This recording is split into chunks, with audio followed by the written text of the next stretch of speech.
Hello friends, आज आपके इस क्लास में विटामिन के सारे इंपॉर्टेंट क्वेश्चन कंप्लीट हो जाएंगे।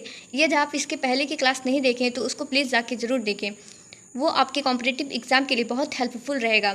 तो आइए आज की क्लास स्टार्ट करते हैं। फर्स्ट क्वेश्चन है, विटामिन B6 का रासायनिक नाम क्या है? विटामिन B6 का रासायनिक नाम क्या है? पाइरिडॉक्सिन। क्या है? पाइरिडॉक्सिन। विटामिन B5 का रासायनिक नाम क्या है? विटामिन B5 का रासायनिक नाम पेंटोथेनिक अम्ल है। पेंटोथेनिक अम्ल है।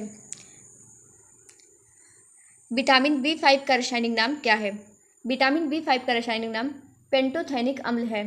पेंटोथेनिक अम्ल है। विटामिन B7 को किस नाम से जाना जाता है?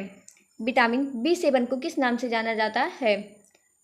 बायोटिन के नाम से जाना जाता है। किस नाम से जाना जाता है? बायोटिन के नाम से जाना जाता है। विटामिन B9 का रासायनिक नाम क्या है? विटामिन B9 का रासायनिक नाम क्या है? फोलिक अम्ल। क्या है? फोलिक अम्ल। विटामिन B6 की कमी से मुख्यतः क्या प्रभावित होता है? विटामिन B6 की कमी से मुख्यतः क्या प्रभावित होता है? तंत्रिका तंत्र। क्या प्रभावित होता है? तंत्रिका तंत्र। विटामिन B समूह का मुख्य कार्य क्या है? विटामिन B समूह का मुख्य कार्य क्या है? ऊर्जा उपापचय मेटाबॉलिज्म में सहायता करना। ऊर्जा उपापचय मेटाबॉलिज्म में सहायता करना है। विटामिन C का एक प्रमुख कार्य क्या है? विटामिन C का एक प्रमुख कार्य क्या है? कोलेजन का निर्माण। क्या है? कोलेजन का निर्माण। कोलेजन के निर्माण के लिए कौन सा विटामिन आवश्यक है? कोलेजन के निर्माण के लिए कौन सा विटामिन आवश्यक है? Vitamin C। विटामिन A की कमी से आँख का कौन सा रोग हो सकता है? विटामिन A की कमी से आँख का कौन सा रोग हो सकता है? ज़ेरोपैथलीमिया। ज़ेरोपैथलीमिया हो सकता है। विटामिन D की अधिकता से क्या हो सकता है? विटामिन D की अधिकता से क्या हो सकता है? हाइपरकैल्सीमिया हो सकता है। हाइपरकैल्सीमिया हो सकता है। तो आइए नेक्स्ट क्वेश्चन करते हैं। विटामिन A शरीर में मुख्यतः कहाँ संग्रहित होता है? यकृत में। विटामिन A शरीर में मुख्यतः यकृत में संग्रहित होता है।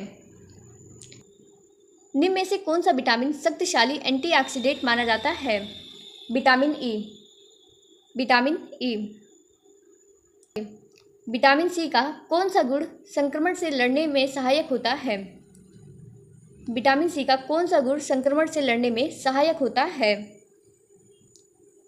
प्रतिरक्षा बढ़ाना। प्रतिरक्षा बढ़ाना। धूप में रहने से शरीर में कौन सा विटामिन बनता है? Vitamin D। धूप में रहने से शरीर में विटामिन D बनता है। विटामिन D का सक्रिय रूप क्या कहलाता है?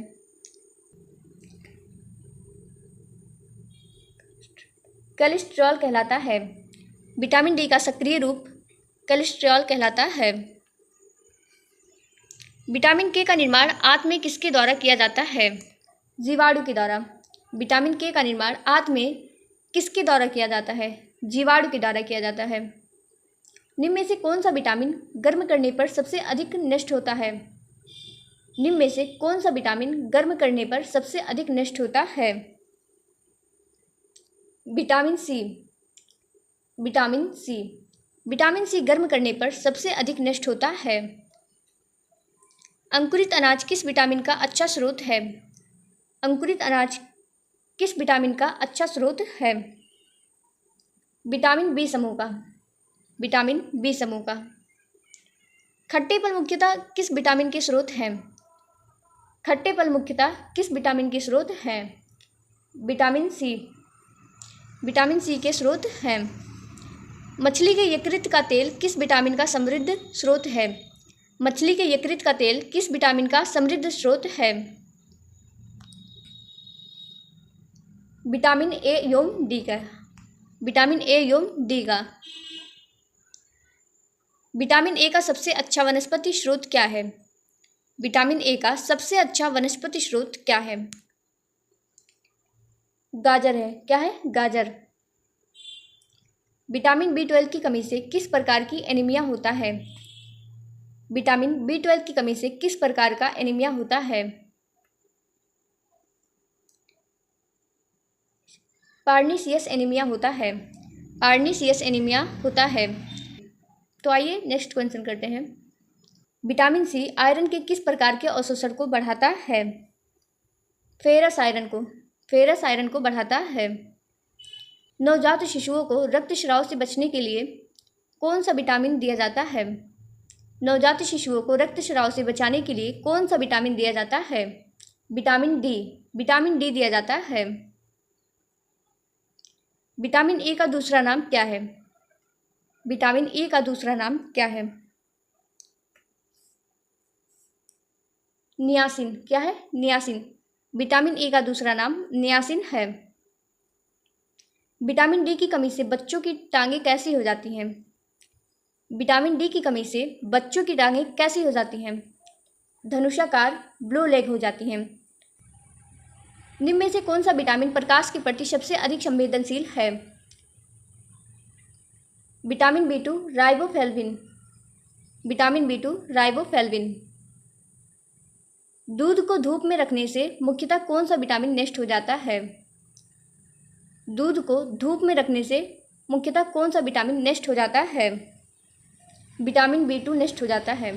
विटामिन बी 2 नष्ट हो जाता है। विटामिन ए की अधिकता से कौन सी स्थिति उत्पन्न हो सकती है? विटामिन ए की अधिकता से कौन सी स्थिति उत्पन्न हो सकती है?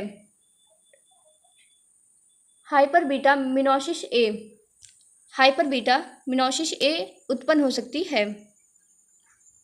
निम्न में से कौन सा विटामिन सामान्यतः शरीर में सबसे कम समय के लिए संग्रहित रहता है? निम्न में से कौन सा विटामिन सामान्यतः शरीर में सबसे कम समय के लिए संग्रहित रहता है? Vitamin C. विटामिन सी शरीर में सबसे कम समय के लिए संग्रहित रहता है। Thanks for watching. ऐसे वीडियो के लिए चैनल को सब्सक्राइब करें। वीडियो कैसा लगा कमेंट में ज़रूर बताएं। वीडियो को लाइक और शेयर भी करें। Thank you.